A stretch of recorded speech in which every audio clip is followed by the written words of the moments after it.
नमस्कार, प्राइम न्यूजमा स्वागत छ। म दृष्टिबाणी धिताल। म रितासमा मुखिया। सुरु गरौं अहिलेसम्मका हेडलाइन्सबाट। अस्थिरताको संज्ञा पाएका प्रचण्डलाई फेरि कम्युनिस्ट एकताको रहर। सत्ता जोगाउन कांग्रेस तर्साउने खेल। पार्टी कमजोर भएपछि छटपटाउन थालेको एमालेको तर्क। आकर्षक मन्त्रालय नपाएको झोकमा सरकार छोडेको जनमत फेरि सत्ताको स्वाद चाख्दै। रोजेको मन्त्रालय दिने प्रधानमन्त्रीको वचन। भागभण्डा मिलाउन महाभारत। उपचारको सहज पहुँच नहुँदा तराईका सर्पदंशका बिरामी काठमाडौँ आउन बाध्य। वार्षिक 3000ले ज्यान गुमाउँदै जनचेतना र उपचार विस्तारमा सरकारको बेवास्ता।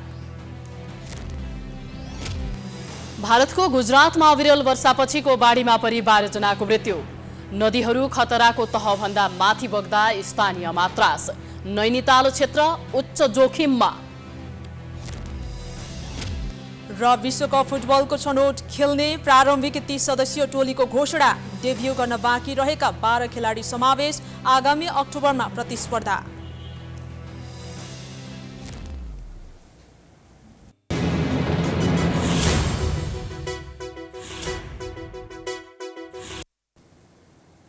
अब प्राइम न्यूज विस्तारमा।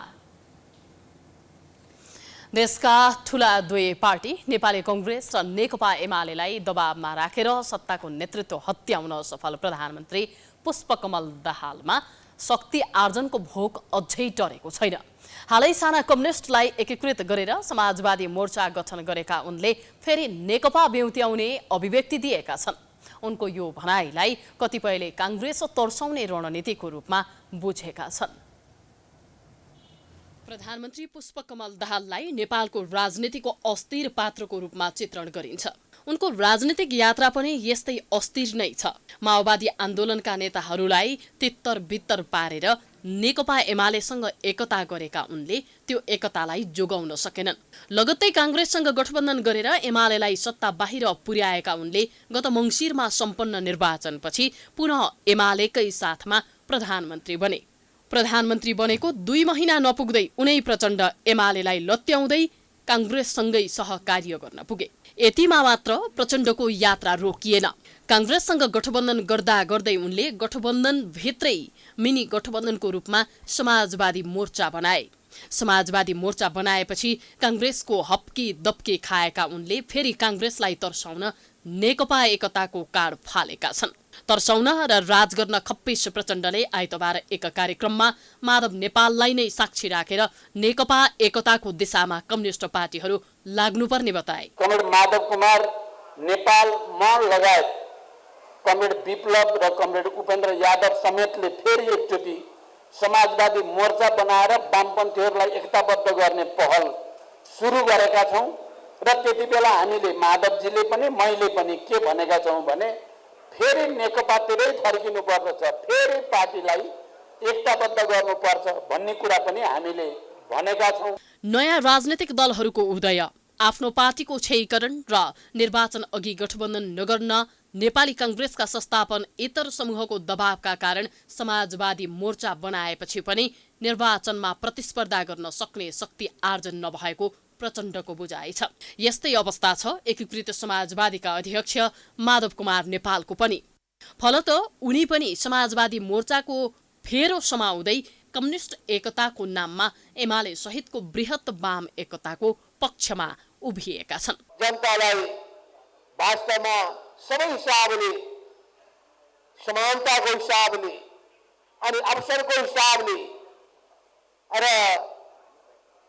ठाडो पार्दै दिन सक्ने हिसाबले समर्थ तुल्याउने यी सबै कामको जिम्मेवारी अहिले पनि कम्युनिस्ट पार्टीले नै गर्नुपर्ने। सबैका ज्ञान, सबैका अनुभव, सबैका बुद्धिलाई लिएर हामी अगाडि बढ्ने हो भने, इमानदारिताका साथ अगाडि बढ्ने हो भने अनि हाम्रा ती अग्रज योद्धाहरू जसले नयाँ नेपाल निर्माणको परिकल्पना गर्नुभएको थियो उहाँहरूको सपनालाई साकार पार्न सकिन्छ।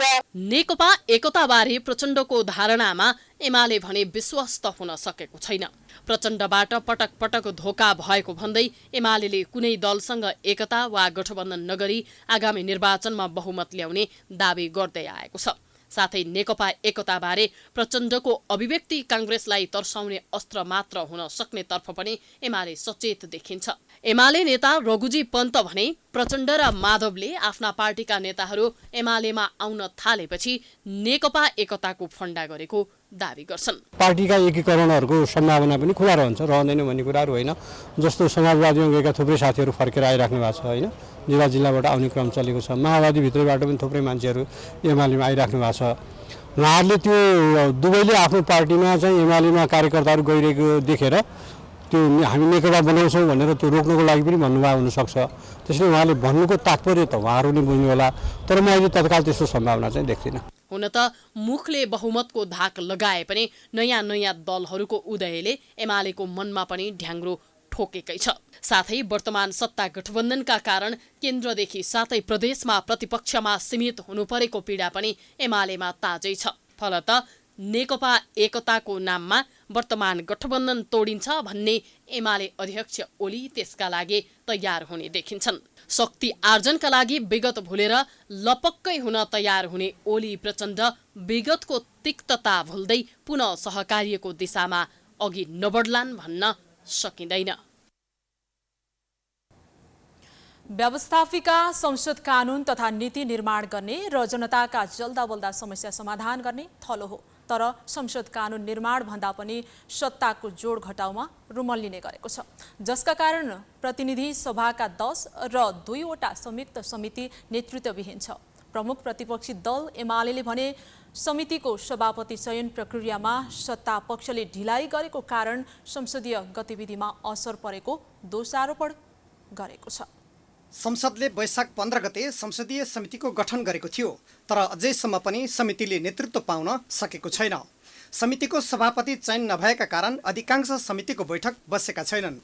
केही समितिको बैठकको अध्यक्षता भने ज्येष्ठ सदस्यले गर्दै आएका छन्, तर काम प्रभावकारी बन्न सकेको छैन, जसका कारण समितिले सरकारलाई निगरानी राख्ने तथा कतिपय विषयमा निर्देशन दिने र विधेयकको अन्तिम ड्राफ्ट गर्ने काम प्रभावित बनेको छ। मान्यहरूको थुप्रै प्रश्न चाहिँ अहिले विधेयकमाथि छ। त्यसको मुख्य कारण के हो भने यो सबै कुरा समितिमा, सबै मान्यहरू समितिमा हुनुहुन्छ, त्यही छलफल भएर पूर्णता पाएको भए यहाँ प्रश्न उठ्ने थिएन। अब सिनियरिटीको आधारमा समिति नबनाइ नहुने भएर समिति बनाए जस्तो मात्रै भयो, तर समितिले काम गर्ने चाहिँ निर्वाचित सभापति नहुन्जेली खासै काम हुन सक्दैन। यो सरकारले जान्नुपर्ने विषय हो तत्कालै। अब सहमति भइसक्यो भने सुन्या पनि हो, तर समितिका सभापति नहुँदा रिक्त रहेको अवस्था जस्तो भयो। यसले परिणाममुखी काम गर्न सकेन। यद्यपि सत्तारूढ दलले समितिको सभापति चयन प्रक्रियाले चाँडै पूर्णता पाउने बताएको छ। अब यी समितिका कामहरू विधेयकहरू पनि आएका छन्, अब सरकारले विधेयकहरू पनि पठाउँछ। त्यसो भइसकेपछि त ती समिति काममा गर्नुपर्ने हुन्छ, अब कामै समितिका हुन्छन्। अब त त्यसपछि त्यसो भन्ने बित्तिकै सभापतिले अब चाहिँ समितिको सभापति बनाउने त्यो प्रक्रिया अगाडि बढिहाल्छ। तैपनि समिति नबनाए पनि ज्येष्ठ सदस्यहरूले पनि समितिका कामहरू त अगाडि बढाइरहेकै छन्, तर त्यतिले पुग्दैन। अब सभापति चुन्ने कुराहरू पनि अब अगाडि बढिहाल्छ। मन्त्री बन्न नपाएकालाई समितिको सभापतिमा मिलाउनु पर्ने भएकाले दलले समिति निर्माणमा विलम्ब गरेका हुन्। त्यसमा पनि सत्तारूढ दलभित्र समितिको सभापतिका आकांक्षी धेरै भएका कारण सभापति चयनमा ढिलाइ भएको हो। प्रमुख प्रतिपक्षी दलले भने समितिको सभापति चयन प्रक्रियामा सत्ता पक्षले ढिलाइ गरेको कारण संसदीय गतिविधिमा असर परेको बताएको छ। यो लामो समय नटुङ्गिँदाखेरि समितिका कामहरू प्रभावकारी भइरहेको छैन, किनभने मिनी पार्लियामेन्टको रूपमा रहेको समिति जसले विभिन्न चाहिँ विषयमा हामीले काम गर्नुपर्ने हुन्छ। समितिको सभापति नहुँदाखेरि ज्येष्ठ सदस्यको भरमा समिति चल्दाखेरि चाहिँ त्यसको प्रभावकारिता भइरहेको अवस्था छैन। व्यवस्थापिका संसद कानून तथा नीति निर्माण गर्ने र जनताका जल्दा बल्दा समस्या समाधान गर्ने थलो भए पनि कानून निर्माण भन्दा पनि सत्ताको जोडघटाउ तथा सत्ता सङ्घर्षको टकरावमा संसद फस्दा संसदीय समितिले नेतृत्व पाउन नसकेको हो। मिनी पार्लियामेन्टको रूपमा भूमिका खेल्ने प्रतिनिधि सभाका 10 र राष्ट्रिय सभा र प्रतिनिधि सभाको 2 गरी 12वटा समिति नेतृत्वविहीन छन्। कोशी प्रदेशमा हिक्मत कुमार कार्कीको नेतृत्वको सरकार ढलेसँगै नेकपा एमाले केन्द्रदेखि साथै प्रदेशमा सत्ताविहीन बन्न पुगेको छ। केन्द्रको राजनीतिक समीकरण फेरबदल भइरहँदा प्रदेशमा त्यसले नराम्ररी प्रभाव पारेको छ। गत निर्वाचनपछि 7 प्रदेशमध्ये 4 प्रदेशमा आफू नेतृत्वको सरकार बनाएको एमाले अहिले सबैतिर प्रतिपक्ष कित्तामा सीमित छ। 2079 साल पुस 28 गते नेकपा माओवादी केन्द्र राप्रपा र जसपा सहितको समर्थनमा कोशी प्रदेशमा मुख्यमन्त्री बनेका हिक्मत कार्की विश्वासको मत पाउन नसकेपछि पदमुक्त भए। उनको सत्ता यात्रा 174 दिनमै अन्त्य भयो। उनको सरकार ढल्दा देशभर एमाले प्रतिपक्षमा पुगेको छ। चुनावी गठबन्धन छोडेर नेकपा माओवादी केन्द्रका अध्यक्ष पुष्पकमल दाहाल प्रचण्ड नेकपा एमालेको सहयोगमा प्रधानमन्त्री बनेपछि एमाले माओवादी र जसपाको नेतृत्वमा 7 प्रदेशमा सरकार बनेको थियो। राष्ट्रपति निर्वाचनमा केन्द्रीय राजनीतिमा आएको फेरबदलसँगै एमाले नेतृत्वको समीकरण भत्किएर पुनः मङ्सिर 10 को निर्वाचनकै बेलाको समीकरण बनेपछि एमाले सरकारबाट बाहिरिन पुग्यो। सत्ता समीकरणमा आएको फेरबदलसँगै एमाले लुम्बिनी, गण्डकी र सुदूरपश्चिम प्रदेश सरकार पनि गुमाउन बाध्य भयो। निर्वाचनपछि गण्डकी प्रदेशको मुख्यमन्त्रीको जिम्मेवारी नेकपा एमालेका खगराज अधिकारीले पाए। केन्द्रमा सत्ता परिवर्तनसँगै प्रदेशमा पनि सत्ता परिवर्तन हुँदा उनले गत पौष 25 देखि गत वैशाख 4 गतेसम्म मात्र सरकार चलाउन पाए। अहिले नेपाली कांग्रेसको तर्फबाट सुरेन्द्र राज पाण्डेले सरकार चलाइरहेका छन्।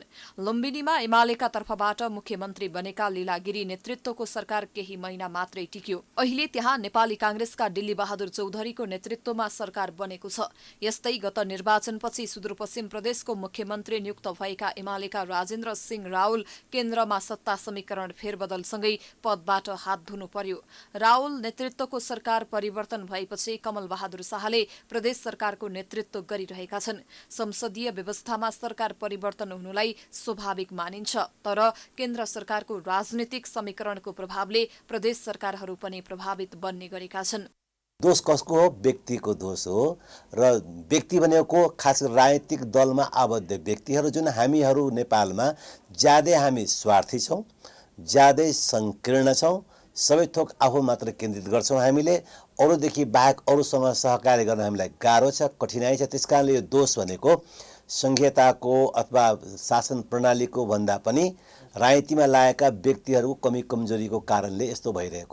मुलुक संघीय लोकतान्त्रिक गणतन्त्रमा आइसकेपछि आएको संघीयताको पूर्ण कार्यान्वयन भइ नसक्दा प्रदेश सरकारहरूमा अस्थिरता देखिएको छ। केन्द्रीय राजनीतिमा देखिने राजनीतिक समीकरणले प्रदेश सरकारलाई पनि अस्थिरताको बाटोमा पुर्याइरहेको छ।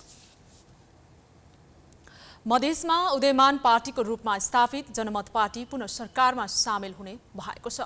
प्रतिनिधि सभामा 6 सिट भएको सो पार्टीलाई सरकारमा ल्याउन प्रधानमन्त्री प्रचण्ड सकारात्मक देखिएका छन्।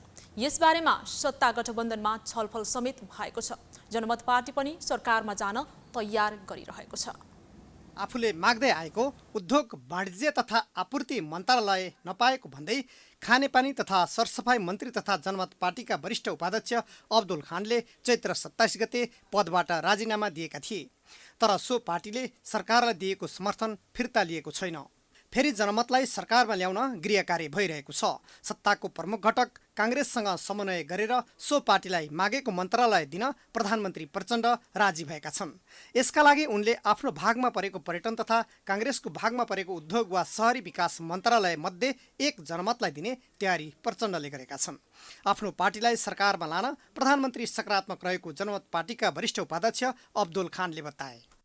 सरकारमा जाने हुन त सरकारमै छौँ हैन, हाम्रो सरकारलाई समर्थन छ। सुरुदेखि अहिलेसम्म सरकारलाई दिएको समर्थन छँदैछ।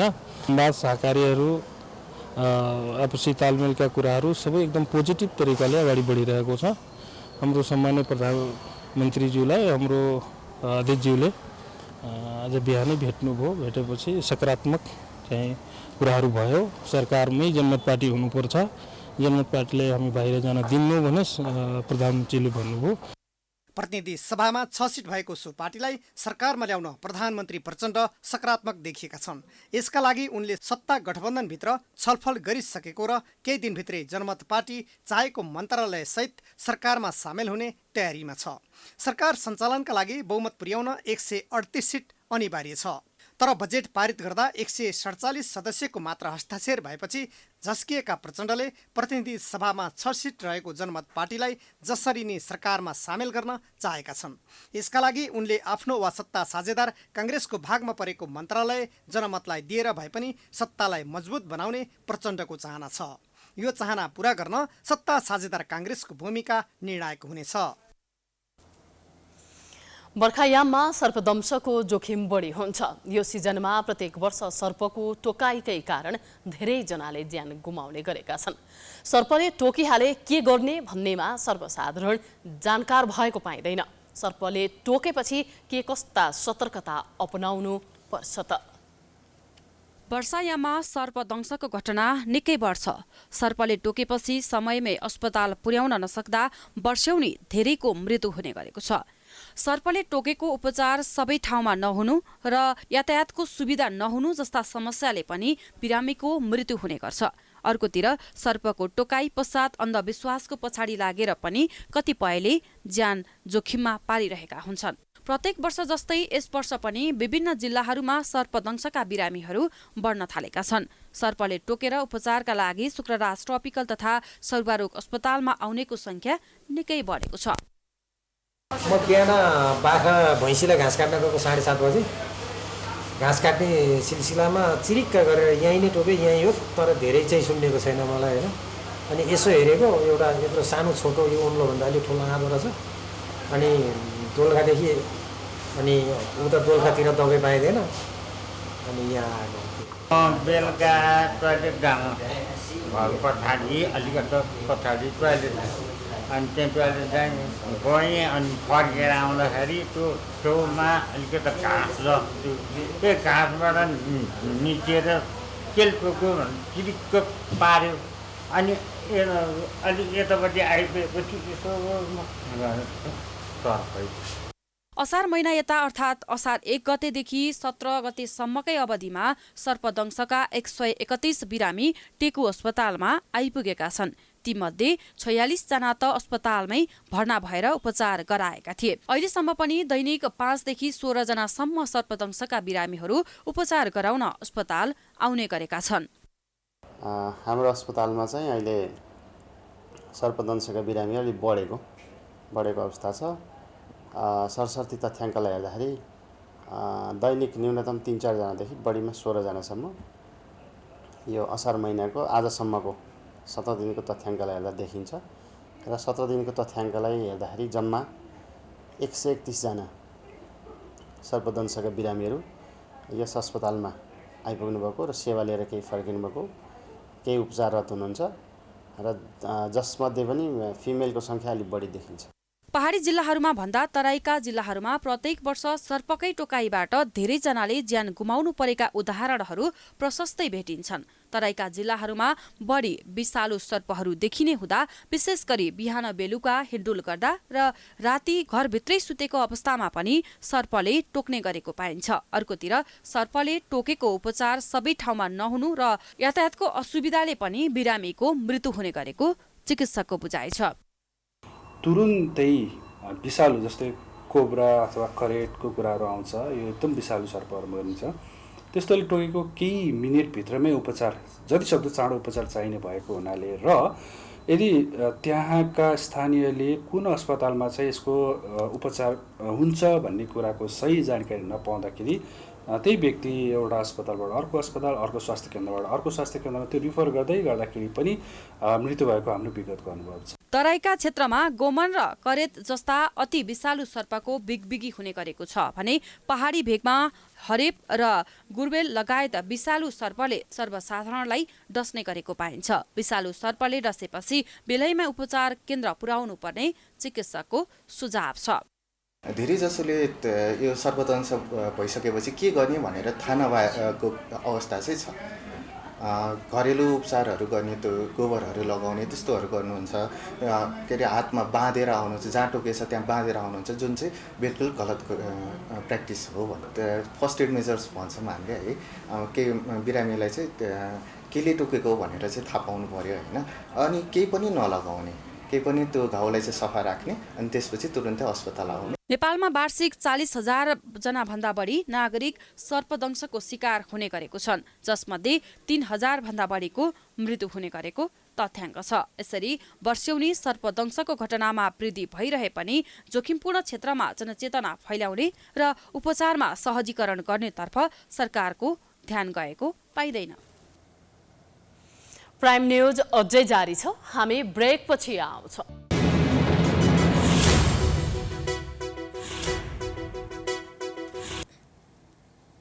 ब्रेकपछि पुनः स्वागत छ। अब बाँकी न्यूज। महिला आयोगको तथ्याङ्क हेर्दा पछिल्ला वर्षमा महिला हिंसाका घटनामा केही कमी आएको पाइन्छ। उजुरी दिनेको संख्यामा कमी आएकाले तथ्याङ्कमा कमी आए पनि व्यवहार त फरक अवस्था छ। विभिन्न बहानामा महिलाहरू हिंसाको शिकार बन्ने गरे पनि सरकारी निकाय भने यसप्रति उत्तरदायी देखिएका छैनन्। शनिबार मात्र रौतहट जिल्लाको मौलापुर नगरपालिकामा आमा र छोरी मृत अवस्थामा भेटिए। 24 वर्षीय कविता शाह भुइँमा र उनकी 18 महिनाकी छोरी आरोही झुन्डिएको अवस्थामा फेला परे। घटनापछि कविताका श्रीमान धीरेन्द्र शाह र उनका बुबा फरार रहेका छन्। बिहे अघि कबोल गरेको दाइजो आर्थिक अवस्था कमजोर भएका कारण दिन नसकेको भन्दै दाइजो दिन छोरीमाथि पटक पटक दबाब दिएको कविताका माइती पक्षको दाबी छ। यो घटना महिला हिंसाको एक प्रतिनिधि घटना मात्र हो। यस्ता घटना दिनानुदिन सयौंको संख्यामा भइरहन्छन्। महिलाहरू हिंसाका शिकार मात्र बन्दैनन्, हिंसाकै कारण आफ्नो ज्यानै गुमाउन बाध्य हुन्छन्। महिलाहरू गाली गलौज, घरेलु हिंसा, यौन दुर्व्यवहार, मानसिक हिंसा जस्ता कैयौं हिंसाका शिकार भइरहेका छन्। तर पनि महिला आयोग भने महिला हिंसाका उजुरी दर्तामा कमी आएको बताउँदै आएको छ। यो एभरेजै जस्तो छ। अब यहाँ हाम्रो महिला आयोगमा आएको मात्र मैले भन्ने कुरा हो। त्यो कारणले गर्दाखेरि त्यस्तो धेरै बढेको अवस्था पनि होइन, घटेको पनि होइन। हाम्रो आएको मुद्दाको सङ्ख्याको आधारमा हेर्दा चाहिँ एभरेज नै छ, त्यस्तो घटी बढी धेरै छैन। त्यस्तै भनौँ न, हाम्रो महिला आयोगमा वर्षमा 1300-1400 केसहरू पर्न आउँछन्, त्यस्तै नै छ अहिले पनि। महिला आयोगको तथ्याङ्क अनुसार आर्थिक वर्ष 2076-77 मा 1103 वटा मुद्दा दर्ता भएका थिए, जसमध्ये सबैभन्दा बढी 969 वटा मुद्दा घरेलु हिंसाका थिए भने 140 वटा मुद्दा भने महिला हिंसाका दर्ता भएका थिए। त्यस्तै आर्थिक वर्ष 2077-78 मा 1577 वटा मुद्दा दर्ता भएको थियो, जसमा 1355 घरेलु हिंसाका मुद्दा थिए भने 220 महिला हिंसाका मुद्दा दायर भएको थियो। चालु आर्थिक वर्षको 11 महिनामा 809 घटना दर्ता भएका छन्। तर आर्थिक वर्ष 2078-79 को तथ्याङ्क हेर्दा उजुरी दर्तामा केही कमी आएको पाइन्छ। जहाँ 1400 मुद्दा दर्ता भएकोमा 1318 वटा घरेलु हिंसाका मुद्दा रहेका छन् भने 146 वटा महिला हिंसाका मुद्दा दर्ता भएका छन्। पछिल्ला वर्ष महिला हिंसाका घटना बढ्दै गए पनि उजुरी भने कम पर्ने गरेको तथ्याङ्कले देखाएको छ। पीडित महिलालाई महिला आयोगसम्म आफ्नो गुनासो ल्याउन सहज बनाउने उद्देश्यले गाउँ-गाउँसम्म अभियानकै रूपमा जनचेतना जगाउँदै आएको महिला आयोगले बताएको छ। तर पनि महिलाहरू दिन प्रतिदिन हिंसाको चपेटामा परिरहेका घटनाहरू बाहिरिरहेका छन्। जनचेतना फैलाउने भनेको चाहिँ तपाईहरू चाहिँ यो 1145 मार्फत फ्रीमा कल गर्न सक्नुहुन्छ। हाम्रो चाहिँ एउटा फ्री लिगल एड चाहिँ हामीले चाहिँ प्रोभाइड गरेका छौँ। यसमा जोडिनुहोस्, हामी तपाईहरुलाई सहयोग गर्छौँ भनेर हामी एउटा देशैभरि प्रचार प्रसारको एउटा अभियानको कार्यक्रम पनि लिएर जान्छौँ। अनि त्यसपछि प्लस हामीले चाहिँ यस्ता जति पनि कार्यक्रम गर्छौँ यो अभियानकै रूपमा हो र यो यहीबाट नै महिलाहरूले थाहा पाउनुहुन्छ। अब हामी पनि एउटा सरकारी निकाय नै हो, हाम्रो तर्फबाट गरिरहेका हुन्छौँ। अब रोक्नलाई उत्तरदायी हुँदा हुँदै पनि अब विभिन्न सामाजिक सञ्जालहरूको एउटा दुरुपयोग हुन्छ। हरेक कुराहरूले गर्दा चाहिँ घटनाहरू बढ्ने हुन्छ। तर पनि यसलाई रोक्न हामी सबैले आफ्नो ठाउँबाट लाग्नुपर्छ। महिला हिंसा विरुद्ध महिला अधिकार कर्मीहरू पनि त्यति गम्भीर भएको पाइँदैन। कतिपय महिला वर्षौंदेखि हिंसाका शिकार बन्दै आए पनि घटना बाहिर ल्याउन चाहँदैनन्। यस्ता लुकेर बसेका पीडितलाई बाहिर ल्याउनका लागि महिला अधिकार कर्मी साथै सम्बन्धित निकाय लाग्नुपर्ने देखिन्छ। प्रधान न्यायाधीश हरिकृष्ण कार्कीले नेपाल ल क्याम्पसका विद्यार्थीहरूलाई उपत्यकाका सबै अदालतमा सिक्ने अवसर प्रदान गर्ने बताएका छन्। नेपाल ल क्याम्पसको 69औं वार्षिक उत्सवका अवसरमा आइतबार काठमाडौँमा आयोजित कार्यक्रममा प्रधान न्यायाधीश कार्कीले कानुन अध्ययनको सन्दर्भमा नेपाल ल क्याम्पस अग्रणी स्थानमा रहेको भन्दै यहाँ पढेका विद्यार्थीहरूलाई अदालतमा सिक्ने अवसर प्रदान गर्ने बताएका हुन्। उनले सर्वोच्च र ल क्याम्पस बीच आवश्यक सहकार्य गर्न आफूले पहल गर्ने बताएका छन्। प्रहरी, सैनिक र हरेक सरकारी सङ्गठनमा कानुन पढेर प्रवेश गरेकाहरूले आफ्नो छुट्टै पहिचान सहित विशिष्ट स्थान बनाएर बस्न सफल भएको समेत उनले बताए। कानुनका प्रक्रिया हरेक ठाउँमा पूरा गर्नुपर्ने भएकाले कानुन के हो भनेर बुझ्न जरुरी रहेको उनको भनाइ छ। बाध्यताहरू छन्, अदालतका भौतिक पूर्वाधारहरू पनि त्यस्तै खालका छन्। त्यसकारण हामीलाई अहिले कठिनाइ छ, तर इन्टर्न गर्नको लागि चाहिँ अलि सङ्ख्या बढाइदिनु पर्यो भन्ने उहाँहरूको आग्रह थियो। हामी यसलाई व्यवस्थित र संस्थागत रूपमा नेपाल ल क्याम्पसको लागि नेपाल यो काठमाडौँ उपत्यकाभित्रका सबै अदालतहरूमा इन्टर्न गर्ने व्यवस्था मिलाउनको लागि मेरो तर्फबाट पहल रहनेछ भन्ने कुरा म यहाँहरूलाई त्यो विश्वस्त बनाउन चाहन्छु। उक्त क्याम्पसका पूर्व विद्यार्थी समेत रहेका प्रधान न्यायाधीश कार्कीले क्याम्पसले आफ्नो गुणस्तर कायम राख्न निकै मेहनत गरेको स्मरण गरे। खुला मञ्चमा अग्नि निवारण तथा सडक दुर्घटना उद्धार प्रतिकार्य अभ्यास गरिएको छ।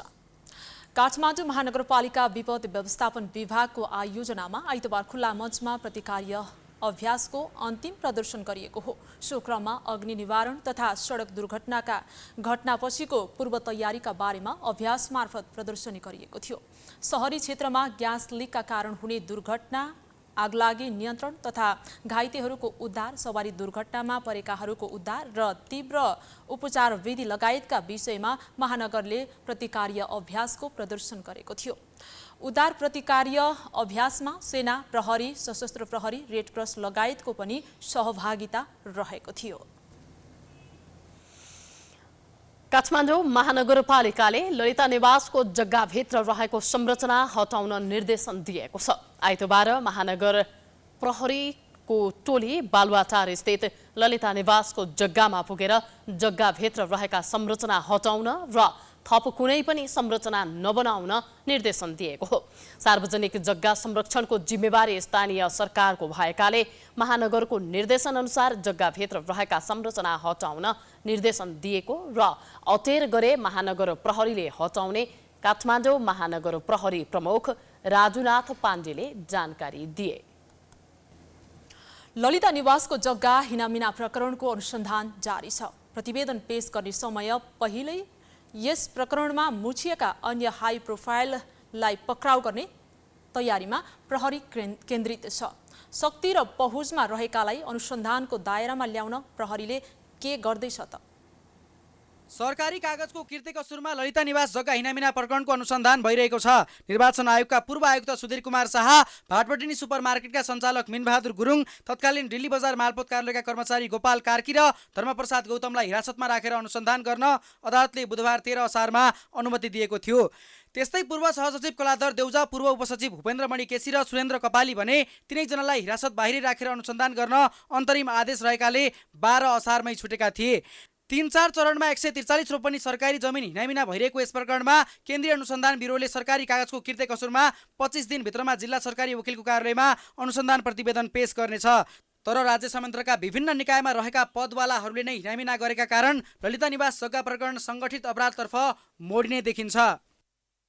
यो अनुसन्धान जारी छ। अहिलेलाई चाहिँ सरकारी कागजात किर्ते मुद्दामा अनुसन्धान भइरहेको, भोलि अब अन्य पनि जस्तो सङ्गठित अपराध लगायतका अन्य पनि आकर्षण भयो भने त्यसमा पनि थप अनुसन्धान भइजान सक्छ। ब्युरोका अनुसार पहिलो चरणमा निवासको 112 रोपनी जग्गा अतिक्रमण भएको थियो। तत्कालीन समयमा राणाहरूलाई जग्गा फिर्ता गरेको किर्ते कागज तयार पारिएको थियो। पहिलो चरणको 112 रोपनी जग्गा हिनामिनामा पनि मालपोतका तत्कालीन अधिकृतदेखि कर्मचारीले जग्गा आफ्नो नाममा लिनेदेखि अरूको नाममा पार्दा घुसपेट लिएको सिआइबीको दाबी छ। 3 चरणमा भएको जग्गा हिनामिनामा कर्मचारी मात्र नभएर राजनीतिक दलका नेता एवं तत्कालीन सरकारको नेतृत्व तहमा रहेकाहरू पनि मुछिएको धेरैको निष्कर्ष छ। यद्यपि 2076 फागुन 28 गतेबाट सुरु भएको यस प्रकरणको छानबिन र अनुसन्धानमा नाम जोडिएका पूर्व मन्त्री, पूर्व प्रधानमन्त्री लगायतका व्यक्तिलाई अनुसन्धानको दायरामा ल्याउन प्रहरी कति सक्षम देखिन्छ त्यो भने हेर्न बाँकी छ। अनुसन्धानले प्रमाणले टोरिएका चिजहरूमा थप स्वाभाविक हिसाबले चाहिँ अगाडि बढ्न सक्छ, थप चाहिँ आउन पनि सक्छ।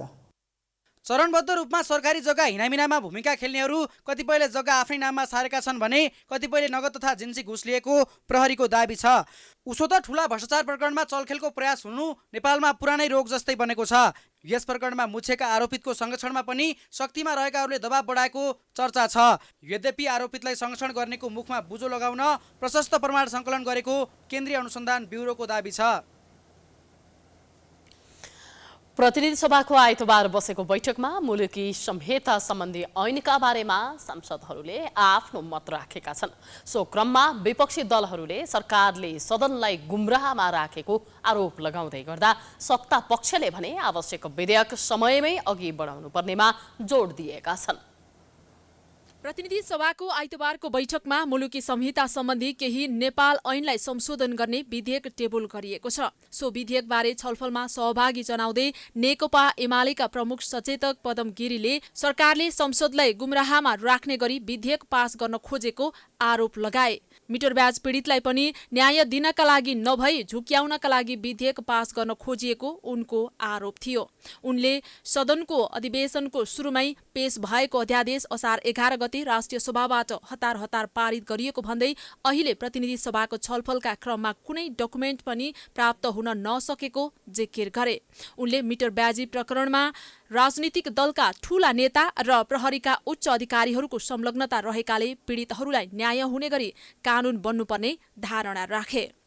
आज सरकारले मिटर ब्याजी जो भनिने गरेको छ ती पीडितहरूलाई न्याय दिन होइन झुकाउनका लागि यो विधेयक सदनमा पेश गरे जस्तो गर्दैछ। त्यो समुदायप्रति त्यो पीडितहरूप्रति न्याय दिने त्यसमा इमान्दारिता देखिएको छैन भन्ने कुरा यसले पुष्टि गर्छ सभामुख महोदय। र मैले भन्नुपर्ने कुरा के छ भने राष्ट्रिय सभाले फास्ट ट्र्याकबाट पास गर्यो। अहिले प्रतिनिधि सभामा आएको छ। प्रतिनिधि सभामा आजसम्म पनि सांसदको हातमा यो विधेयक छैन। हामीले वैचारिक सैद्धान्तिक छलफल गर्दैछौँ। सैद्धान्तिक छलफल गर्नका लागि त्यसलाई चाहिने डकुमेन्ट हाम्रो हातमा छैन। त्यस्तै सांसद माधव सापकोटाले समाज विकासक्रम र परिस्थिति अनुसार कानून बनाउन नसके समस्या समाधान हुन नसक्ने बताए। उनले अन्तिम अवस्थामा मात्रै काम गर्ने प्रवृत्तिलाई अन्त्य गर्नका लागि आवश्यकता अनुसार विधेयकलाई समयमा नै अघि बढाउनु पर्नेमा जोड दिए। हामी अन्तिम परेपछि मात्रै काम गर्ने जे हाम्रो कार्यशैली छ यसलाई बदलौँ र विधेयकहरूलाई एउटा बास्केटमै राखेर रोस्टर बनाएर तत्काल हाम्रो आजको विज्ञान प्रविधिको विकास र समाज विकासको क्रम अनुसार के विधेयकहरू आवश्यक हुन् भन्ने कुराको चेकलिस्ट बनाएर काम गरौँ। यस्तै रासुपा सांसद विराज भक्त श्रेष्ठले स्थापित राजनीतिक दलको नेताहरू प्रहरी उच्च पदस्थ नै यसमा मिटर ब्याजीमा रहेकोले सरकारको ध्यान जानुपर्ने र वित्तीय साक्षरतामा ध्यान दिनुपर्ने बताए। उनले कारबाही मात्रै समाजलाई सुधार्ने माध्यम नभएको बताए। उनले आर्थिक कारोबार अनौपचारिक वित्तीय प्रणाली बाहिरबाट हुँदा मुलुकलाई समेत घाटा हुने जिकिर गरे। वित्तीय शिक्षामा हामीले सुधार गर्नुपर्छ जस्तो लाग्छ। वित्तीय साक्षरता बढाउनु पर्छ जस्तो लाग्छ। वित्तीय पहुँचको जनचेतना पनि आवश्यक छ। माइक्रो फाइनेन्स छ, अहिले फाइनेन्स छ, सहकारी छ, तर बिचरा ती मेहनत गर्ने किसान उद्यमीहरूले त्यसमा पहुँचै पुगिरहेको छैन भने त्यो शिक्षामा पनि हामीले ध्यान दिनुपर्छ। किन भन्दा कारबाही मात्र समाजलाई सुधार्ने सूचाङ्क होइन। आर्थिक कारोबारहरू अनौपचारिक वित्तीय प्रणालीबाट बाहिर हुनु भनेको चाहिँ देशको लागि ठुलो घाटा हो भन्छु के। राजस्व सङ्कलन पनि त्यसले घट्छ। आइतबार बसेको प्रतिनिधि सभाको पहिलो बैठकमा सचिव पदम प्रसाद पाण्डेले मुलुकी संहिता सम्बन्धी केही नेपाल ऐनलाई संशोधन गर्ने विधेयक 2080 टेबल गरेका थिए। उनले राष्ट्रिय सभामा उत्पत्ति भई सन्देशसहित प्राप्त उक्त विधेयक टेबल गरेका हुन्। सरकारले हतार हतारमा विधेयक ल्याएकोमा सांसदहरूले आपत्ति जनाएका थिए। प्राइम न्यूज अझै जारी छ। हामी ब्रेकपछि आउँछौँ।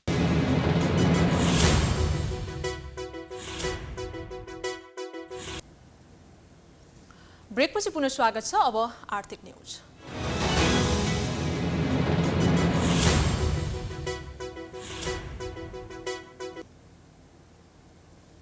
आर्थिक विधेयक 2080 प्रतिनिधि सभाबाट बहुमतले पारित भएको छ। आइतबार बसेको प्रतिनिधि सभा बैठकले आगामी आर्थिक वर्षका लागि करका दरको प्रबन्ध गरिएको आर्थिक विधेयक बहुमतले पारित गरेको हो।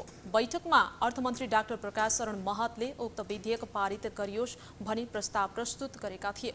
विधेयकमाथि परेका संशोधन प्रस्तावहरू बहुमतले अस्वीकृत भएपछि विधेयक पारित भएको हो।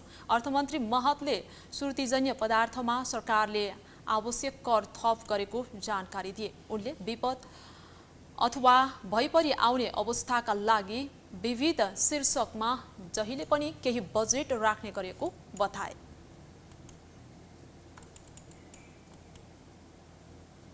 बजेट गरिबको पक्षमा छैन भनेर यहाँ छलफलमा आएको छ, मान्यज्यूहरूले राख्नु भएको छ। तर म के भन्न चाहन्छु भने यहाँ उत्पादनकर्ता साना किसानहरू गरिब हुन् र उनीहरूको उत्पादनले बजार पाउनुपर्छ। यहाँ मूल्य पाएनन्, बिचौलियाहरूको ठुलो चलखेल भयो। अवश्य पनि बिचौलियाको चलखेललाई हामी तोड्नको लागि सम्पूर्ण रूपमा राज्य संयन्त्र क्रियाशील हुनुपर्छ। त्यस्तै विधेयकको छलफलका क्रममा सांसदहरूले विद्युतीय धूम्रपानका वस्तुमा भन्सार शुल्क नलगाएको तर विद्यार्थीहरूले प्रयोग गर्ने वस्तुहरूमा कर लगाइएको बताएका थिए। उनीहरूले स्वदेशी उद्योग र उत्पादनका लागि कच्चा पदार्थ आयातमा सहज हुने गरी भन्सार शुल्क निर्धारण गर्नुपर्नेमा जोड दिएका थिए। अब स्पोर्ट्स न्यूज।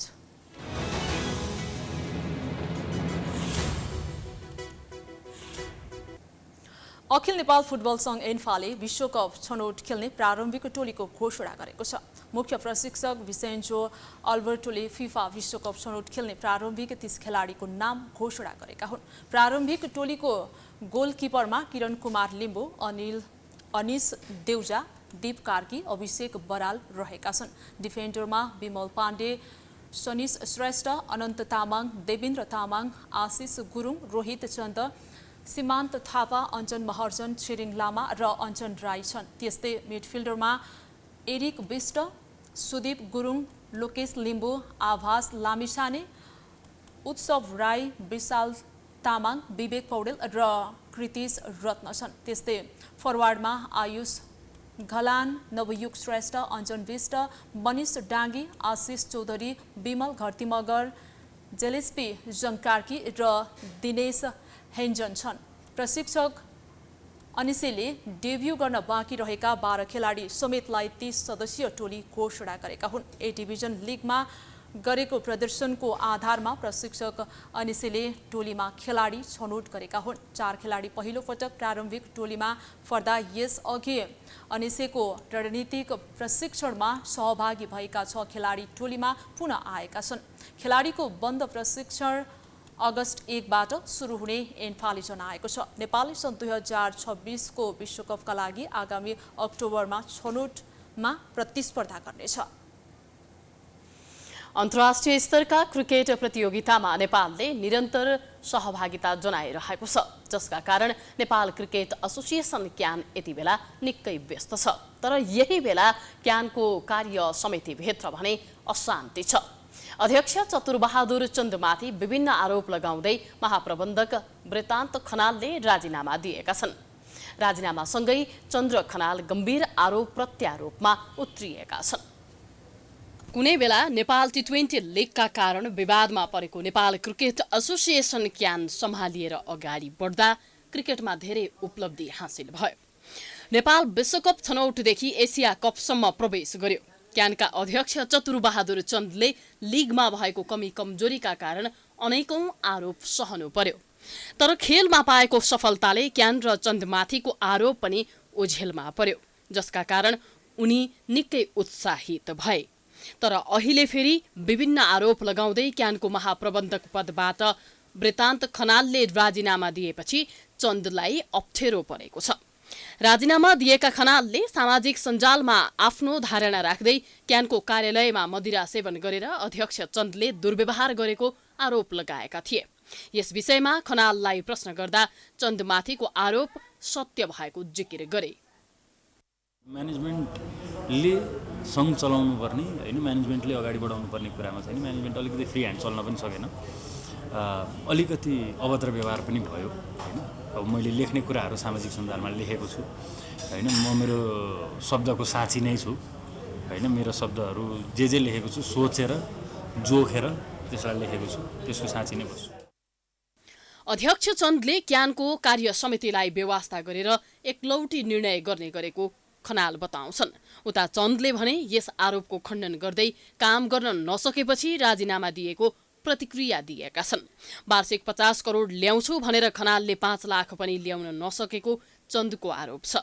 यस्तै खनालले आइसिसी र एसिसी सँग पनि समन्वय गर्न नसकेको, कर्मचारी व्यवस्थापन गर्न नसकेको चन्दको जिकिर छ।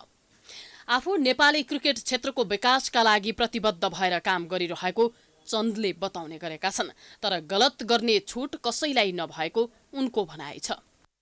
अलिकति बदनाम गराउने किसिमले जसरी अगाडि बढेका छन् त्यो पुष्टि हुनु पर्यो के, आरोप मात्रै होइन। म त के भन्छु भनेपछि गल्ती गर्यो भनेपछि मलाई पनि कुनै खालले कसैले बक्सनु हुन्न। नेपाली क्रिकेटले एकपछि अर्को सफलता हासिल गरिरहेका बेला अभिभावकीय भूमिकामा रहेको क्यानभित्र नै विवाद हुनु दुःखद हो। यस्तो प्रवृत्तिले सङ्घर्षका साथ अघि बढिरहेको क्रिकेट क्षेत्रलाई नै धक्का लाग्न सक्छ। तसर्थ यस विषयमा सरकारवाला निकाय संयमित हुनु जरुरी छ। हामी प्राइम न्यूजको अन्त्यमा आइपुगेका छौं। जाँदा जाँदै हेडलाइन्स पुनः एकपटक। अस्थिरताको संज्ञा पाएका प्रचण्डलाई फेरि कम्युनिस्ट एकताको रहर, सत्ता जोगाउन कांग्रेस तर्साउने खेल, पार्टी कमजोर भएपछि छटपटाउन थालेको एमालेको तर्क। आकर्षक मन्त्रालय नपाएको झोकमा सरकार छोडेको जनमत फेरि सत्ताको स्वाद चाख्दै, रोजेको मन्त्रालय दिने प्रधानमन्त्रीको वचन, भागवण्डा मिलाउन महाभारत। उपचारको सहज पहुँच नहुँदा तराईका सर्पदंशका बिरामी काठमाडौँ आउन बाध्य, वार्षिक 3000ले ज्यान गुमाउँदै जनचेतना र उपचार विस्तारमा सरकारको बेवास्ता। भारतको गुजरातमा अविरल वर्षापछिको बाढीमा परि 12 जनाको मृत्यु, नदीहरू खतराको तहभन्दा माथि बग्दा स्थानीयमा त्रास, नैनीताल क्षेत्र उच्च जोखिममा। र विश्वकप फुटबलको छनौट खेल्ने प्रारम्भिक 30 सदस्यीय टोलीको घोषणा, डेब्यू गर्न बाँकी रहेका 12 खेलाडी समावेश, आगामी अक्टोबरमा प्रतिस्पर्धा।